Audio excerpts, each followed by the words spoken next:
and we will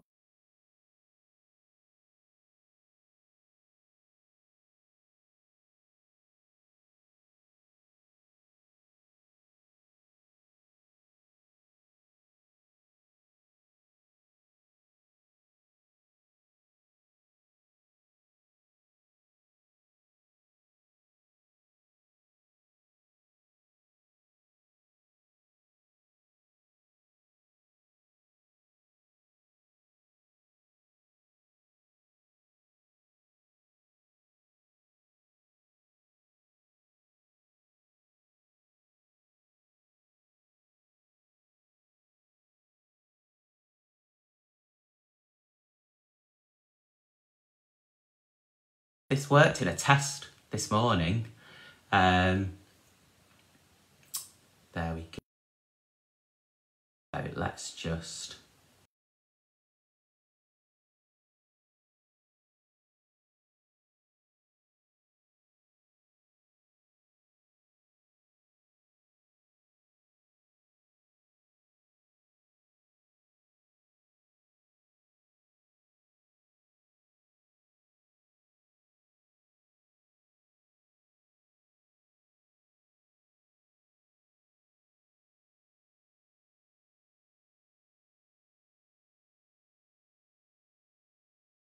Adam.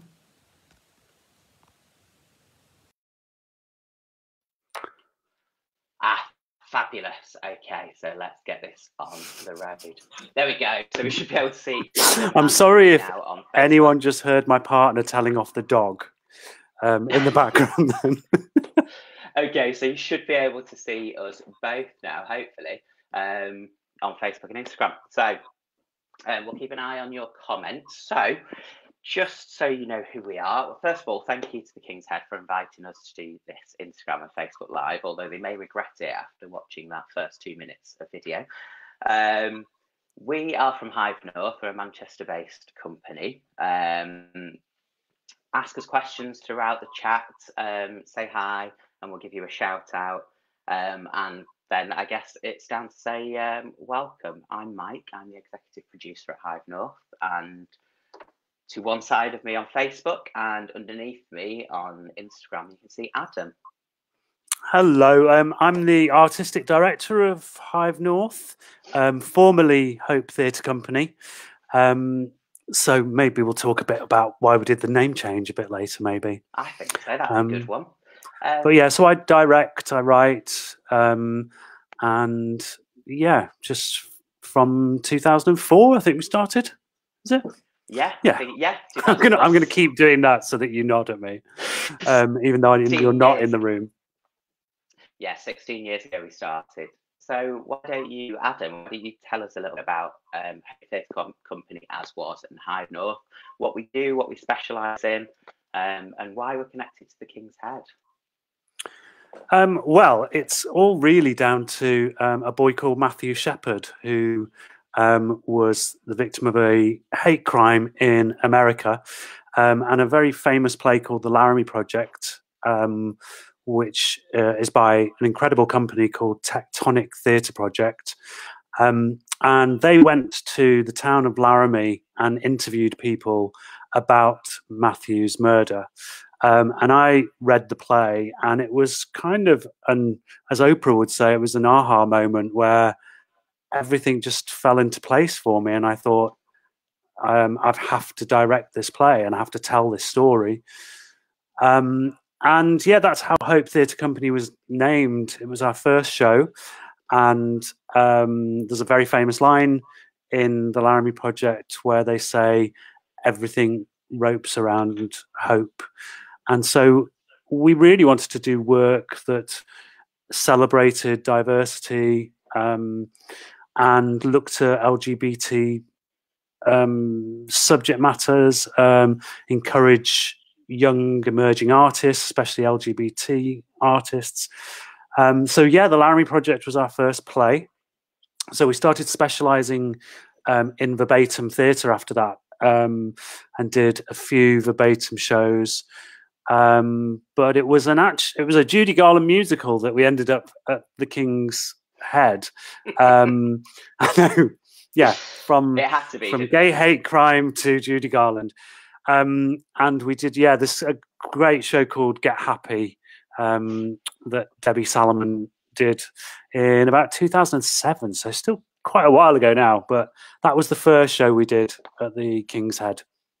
Fabulous. And please do remember to send us any questions you've got for us. It looks like Facebook is slightly behind on the feed, but we'll take any questions from there and on Instagram. So we were due to do a play called Jock Night, which was Adam's first full-length non-verbatim play. Is that right, Adam? Yes, yeah. I'd written kind of short plays, but this was the first full-length. Full-length non-verbatim. So full length. So Jock Night was going to be on in not that far away, actually, sort of 4 or 5 weeks at the King's Head, and we did a run of it last year at the King's Head after a short run in Manchester, and it went down a huge success. So why don't you tell us a little bit about the play and where the sort of ideas came from? Well, it started, I mean, I'd kind of been interested in writing a gay comedy for quite a while, and it was just really trying to come up with a subject that made me passionate and excited me. And I started getting really angry about PrEP and the lack of access to it. So people who don't know, PrEP is a drug that can prevent transmission of HIV and can protect you. So I was talking to a lot of people about PrEP and worked with a great guy called Jason Domino, who is doing some amazing work. So he was doing some amazing work with porn actors called, there was an organization called Porn for PrEP. So I was working with them, ended up helping them write, let's just say, an adult educational film. And I had an amazing time with them and wanted to kind of move forward with that. Chemsex was obviously an issue that came up whenever I was talking about PrEP. So I kind of wanted to explore what issues are out there for young gay men at the moment. In my previous life, I was in a show called Queer as Folk, set in Manchester's gay village. And I kind of wanted to explore, if someone just arrives on Canal Street now, a young lad arrives, what issues is he going to face? And the more people I talked to, the more it was obvious that chemsex was a massive issue. But I also wanted to write a comedy that, I don't think there are enough comedies out there. So even though we are dealing with some important issues, hopefully it's a funny comedy as well. I think lots of people always kind of have said to us over the last couple of years when we've talked about Jock Night that it seems strange about something like chemsex. But I think what's really unique about it is that it's trying to be non-judgmental. It deals with the issues whilst trying not to judge the people involved in those things. Is that kind of where the idea of doing a comedy came from? Yeah, well, I mean, I kind of think that you can write something that is funny and you can relate to it, but also, it can be quite dark as well, and that's what I think is the beauty of a really strong play, is something that you can be shocked, horrified at what's going on, and then laughing your head off in the next scene. And that's what I wanted. I think there's some stuff in the play that is quite disturbing and quite frightening. But hopefully there's you get to engage with the characters, and you care about the characters because they are real funny characters that we've all met, hopefully. And so that was posted on this summer at King's Head, but obviously due to I don't know what your preferred phrasing is, but we'll go for these unprecedented times. We're obviously not doing that, but we are working on other projects whilst at home, aren't we? So our Outstages project, which is due to still take place later on this year, which is our new writing event, which started in 2017. Was that right? Yeah, last year was this will be our 4th year. Yeah. So that make it 2016 then. So yeah, 4 years ago. I'll go. I'm not very good with dates, Mike. You just carry on. Okay, so 4 years ago. So it was a night. No, it was 2017 because it was in response at the original. The original was in response to the Manchester Arena bomb, if you remember. Yes. Yeah. So it was a night that was an LGBT theatre response to the Manchester Arena attack, and was about exploring issues surrounding that. And it was just 2 nights of real fun theatre that attacked really good issues, but also, there was lots of comedy, there was drag queens, and there was performances from singers. And over the years, we've sort of honed it down into just a really strong, I think, new writing night. So yeah, I mean, it was the first year was kind of everything. Like you said, it was kind of everything. It was loads of different subjects and different writers and different directors and drag queens and cabaret and music, and it was incredibly ambitious, and it was a great show that I did with Neil, Eli, and Lloyd A. Morgan.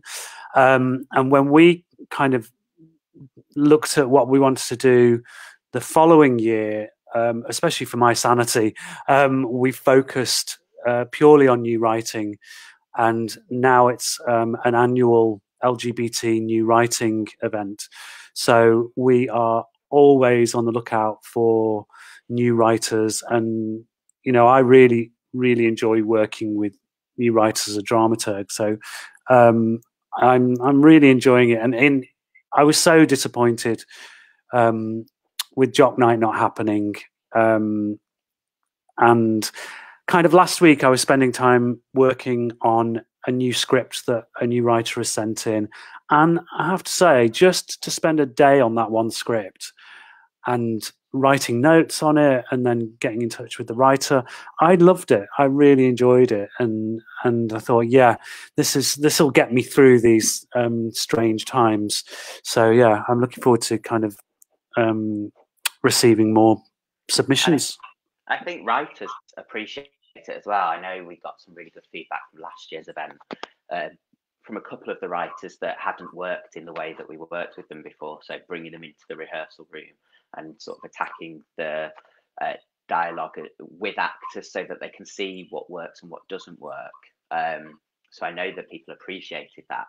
And I was just going to say that's something that we've kind of developed over the years as well. So it was a very different model last year. And it was great to have professional actors working with new writers and seeing how the writing developed. So I think kind of we now know what Outstages is and kind of what it can be, I think. Yeah. And we'll be looking for submissions, I guess, soon for our September show, which, can be from all around the country. And we hope to work with people digitally to try and, develop their scripts, etc. And we'll put all the information about that on our Facebook page. So keep an eye on that. And also, when we're talking about plays, they can be monologues. They could be a monologue that's 2 minutes, or they could be. I think we had a play that was 20 minutes, maybe last year. So, we're very open to artists coming to us. We've had dance pieces, we've had short films. So we are kind of very open to artists, especially LGBT artists, getting in touch. And there isn't, we don't normally have any sort of big theme, but this year, given where we are in the world, we thought that we might sort of center the idea around community, the idea of the gay community and what's been happening and how we're connecting in different ways. Might be an interesting take on where we go. But as I say, there is no real theme. It's just a curated night of new writing, which people seem to really enjoy, and we enjoy putting it on. Yeah, so that's Outstages, so keep an eye out for that. Submissions, yeah. Are submissions officially open now for Outstages? I should know this, but we've not, because I get scripts sent to me anyway, so I always kind of consider them for Outstages. Yeah. But we kind of, when we started to offer a new offer to artists. So we will a script, and we will offer you kind of work on that script online, and I can FaceTime writers as well. So we kind of want to encourage people at this time to kind of just give it a go. Like I said, even if it's just a monologue, I'm happy to work on any new writing that comes in. Yeah, I think like if you're inspired to get creative, then for a lot of people this is a great time to kind of sit down and hone that idea into something. Obviously, it's also a great time if you want to lie in bed and enjoy the rest. But if you want to get creative, then hopefully the opportunity is there, and we're here to offer you help, advice, and support. So you can always drop us an email. If you email info@hivenorth.co.uk, we'll get those scripts and we can help you. Even if you just have an idea, I'd say, Adam, if you've just got an idea for a script. Absolutely. Even if someone just wanted to get in touch with me, maybe, and have a FaceTime and have a chat about an idea that you've got, even if you worked on something and then you threw it away. I started writing a short play last week and managed a day on it, and then thought, no, this isn't going anywhere. And that happens sometimes, and that's fine. But sometimes it's good just to talk to someone about your ideas. So very interested in people coming to us with ideas for pieces as well. We haven't got any questions in yet, so we'll keep on chatting, I think. Well, we're having a nice catch-up, aren't we? Yeah. It's been a while. It has been a while. So obviously we're, our company is passionate about LGBT plus theatre. So why do you think that kind of theatre is really important? And then we've got a question come in. Well, for me, I think I can look back to LGBT plays that I saw when I was younger. And they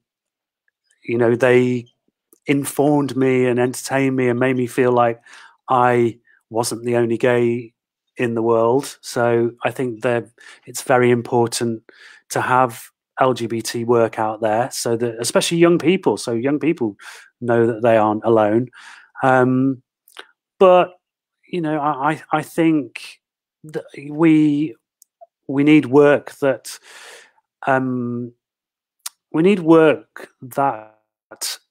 rights, and there are we can become a bit.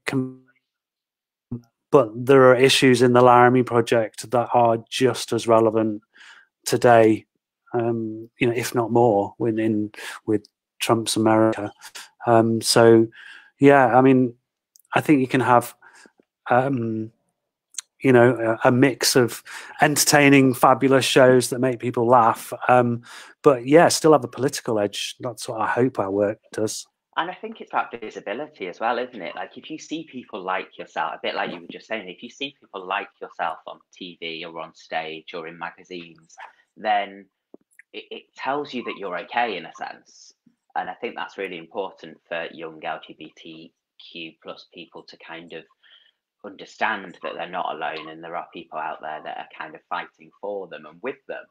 Yeah. Well, our show Out Loud, which goes around schools every year, it was in Thameside schools only a few months ago. That's a great example of young people seeing themselves on stage, Yeah. and the response every year is incredible. We did interviews because it's verbatim, so it's based on real interviews, and we interviewed an LGBT youth group in Thameside, and then so their interviews became part of the play. And then when we took the play back to them, it was an incredibly cathartic experience for them to see their stories on stage. It was, and they're on stage in a very safe environment. Yeah. So, it's all anonymous, but you get a real truth. And certainly, I think that's one of the pieces that I really want to continue. So we just need the funders out there to continue to fund us. So we've got a couple of questions. Oh, hello. So I guess this one's for you as a writer. So do you think you could coach someone into being able to write? You have to have the want. You have to want to write. But I do think it's true when people say everyone has got something, that everyone's got a story. So I mean, I've worked with writers who have never written anything before, and I find that really exciting. So I mean, I would, someone could come to me with an idea for something. They might not have written any dialogue, but I could help them develop the idea, maybe. Yeah, brilliant. We've also got a question here. I just have to go onto my phone. So who would you say are your biggest LGBT influences from within and beyond the world of theatre? Good question. I mean, I don't know if they've influenced me, but like someone like Freddie Mercury, I'm in absolute awe of. I don't know if that's a really boring example because he's such an iconic person, but I could listen to his music all day and it makes me feel happy. So I suppose he influences my mood in that way. I mean, I've been watching. Does he inspire you to sing, Mikey? No, I think it's best that he doesn't. Well, we should tell how we met. How did we meet? Oh, when you auditioned for me. Oh gosh, I don't think we should. So in second year of uni, Adam was my tutor. I'm sure you can tell because he's much older than me. So Adam was my tutor at uni, and in second year, I ended up in a group of in a drama group that were doing a musical, and nobody knows why. Nobody knows why they put me in a group to do a musical. And instead of just saying to Adam, I don't want to audition for this because I can't sing a single note, I went into the audition. I sang George Gershwin's "They All Laughed," which is appropriate. I love the fact that you remember the song. I do, and then we became friends. And a couple of months down the line, I saw his notebook from the auditions, and next to my name, it just said no, no, no, getting progressively bigger with more exclamation marks. And now, whenever I write notes in rehearsal, I destroy them at the end of that rehearsal because you never want an actor to read your notes, especially if you've written no, no, no. And that cemented my work behind the scenes, I think. And I'm very grateful you did. The company would not be the company it is today without you, Mikey. So go on. Who's some of your biggest LGBT my big influences? I would say, as a writer, when I was an actor, I was really lucky that I got to work with some incredible writers. So Russell T Davies, who I just think is one of the most incredible writers. Jim Cartwright, who is another writer that I worked with at the Royal Exchange. So those are my two writing icons, if you like. But yeah, Russell he's just an inspiration because his writing is so original. And as a person, he is just a joy to be around. So I'm going to give it to Russell. Yeah, I think that's wise. A wonderful man. He came to see Jock Night, didn't he? Yes, he did. Year. Yeah, he loved Jock Night. He was really Oh. he wrote a lovely little review for us, so I was very grateful. And can you imagine the pressure of having Russell T Davies come and see your first play? It was quite something. So yeah, thank God he liked it. He didn't get to see Be More Martin, did he? Oh, I can't remember. I don't think he did. But well, I suppose that leads us nicely on to Be More Martin.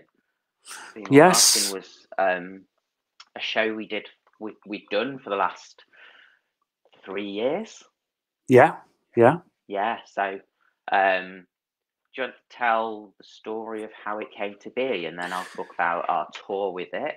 Yeah. So, Be More Martin is a story about Martin Hett, who died in the Manchester Arena bombing, and Mike and I went to Martin's funeral and were just really moved, obviously, but we were kind of moved because of his friendships and how he was seen by people and just how loved he was.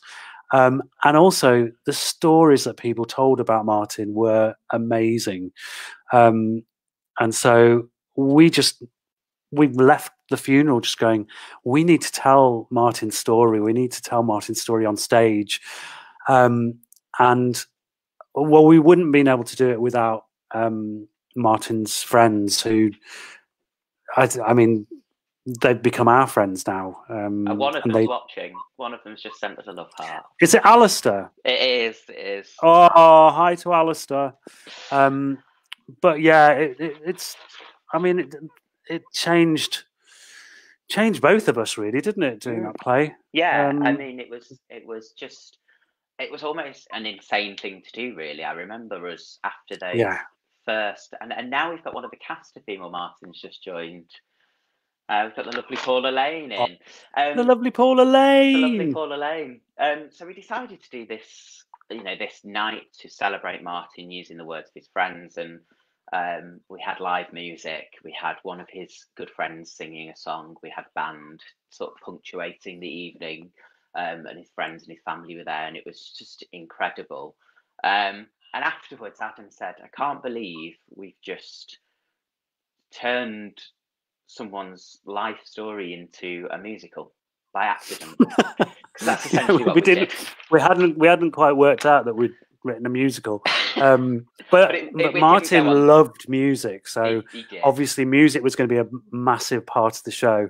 And it didn't go on to be a musical, and we re-interviewed his friends sort of 6 months down the line, and the wonderful Paula Lane joined the cast, and we took the show to London and Brighton, and we did 2 weeks in Manchester, and then toured it again the following year. And it was just one of those plays that, the feedback was always amazing from people, saying how it made them feel about their friends, because it wasn't a sad play, actually. Given the subject matter, it was a real celebration of friendship and life, and a bit of a lesson in life, I always thought. About staying connected with people and that sort of thing. And how to keep your life busy, which I think we could all do with a little bit of that at the moment. Yeah. I should remind myself to be more Martin more often, really. Yeah, I wear my Be More Martin wristband, and you can. I think it's still on our website, isn't it? You can watch it. So if you go to hivenorth.co.uk/watch, hivenorth.co.uk/watch, you can watch the full version of that play from the last night in Manchester, I think, in 2018, starring Paul Lane, who's I think still with us. So so jump on and have a watch of that as well. Lots of people did, which was fabulous. Sorry, go on. Did we? No, I'm sure I missed a question that popped up. We had. I think. It Someone said asked about directors. Is there? It says, is there a merge of directors on the horizon? I'm not sure what they mean by merge of. Do they mean me and you direct Surge? something? Oh, we won't direct together. I can't stand you. Well, what I will say about that is, you know, if new directors wanted to get involved with us, that is something that we are looking at. So when we talk about artists without status, it isn't necessarily just writers and actors. So we would definitely be interested in working with new emerging directors. Absolutely, yeah. So we've just had a comment saying that they like the Britney microphone that you're wearing. Yeah. I would have gone Madonna for some reason, but well, that's your age, Mike.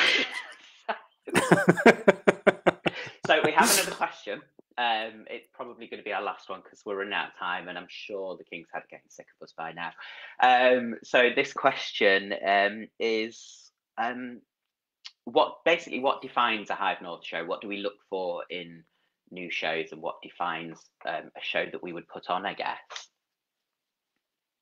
Ooh, that's a great question. It's difficult to answer because they are so different. I'd say humor. Yeah. I'd say heart. I think there's a lot of love that goes into our shows, and I see actors grow and change, and you know, everyone left Be More Martin when they were a part of the cast. You know, we all changed. We all we learned stuff as well as the audience, I guess. And the same, you know, if we go right back to the Laramie Project, you know, I'm sure every actor across the world who has been in the Laramie Project changes because, you know, and Matthew becomes a part of their life. Martin feels like he is a part of our life now. Yeah. So there's a lot of love in our shows. Is that too cheesy to say? It's quite cheesy, but I think it's probably right. And I think it's shows that we care about, I guess. So not just putting on a play for putting on a play's sake. It's about, I remember we discussed when we were in London doing Jock Night, I think, and we were talking about what our next sort of move might be. And you said you need to find something that you were passionate about talking about. Yes, and that's where we landed on what hopefully will be our next project in sort of the coming years. So I think that's always been important as well, that we don't just, you know, there's no point doing something if you're not insanely passionate about it, I think. Yes. And also, I guess one thing that sets our work, especially when we're down south, is the fact that we are a northern voice. Yeah. You know, so you know, a lot of our work is set on Manchester's Canal Street or in Thompson's bar in the gay village. Shout out to Thompson. But yeah, maybe it's that we have like a unique northern voice when we come down to London. Maybe. Yeah, and we're always a bit concerned that the shows aren't going to sell, or that people are not going to understand what we're saying if we're sort of talking about Ginnells and Tarcock and all that sort of stuff. You know, no, you're right though. When someone's walking a whippet across the stage in a flat cap, and we're not sure if anyone's going to know what that means, or whether they'll know who Rita Fairclough is, which was a consideration in Jock Night. I was going to say just before we go, when we were talking about LGBT influences, I've been watching, as you know, Adam, I've been watching Coronation Street from 1995 on ITV3, and I just can't get over how much of an underrated gay icon Alma Barlow is. Amanda Barry. Who? Amanda Barry. Oh, Amanda Barry. Yes. Amazing. I love that. Is she one of your icons now? She's one of my icons now, and she's LGBT. That's brilliant. So it's even better. So it fits the question. Shout out to Amanda Barry. Shout out to Amanda Barry. There we are. Well, I guess thank you. It's not a bad note to end. It's not, is it? It's not. There's words. No, yeah. We won't say them. Right. So, thank you to everyone who joined us on Facebook and Instagram Live. Hopefully, it worked okay.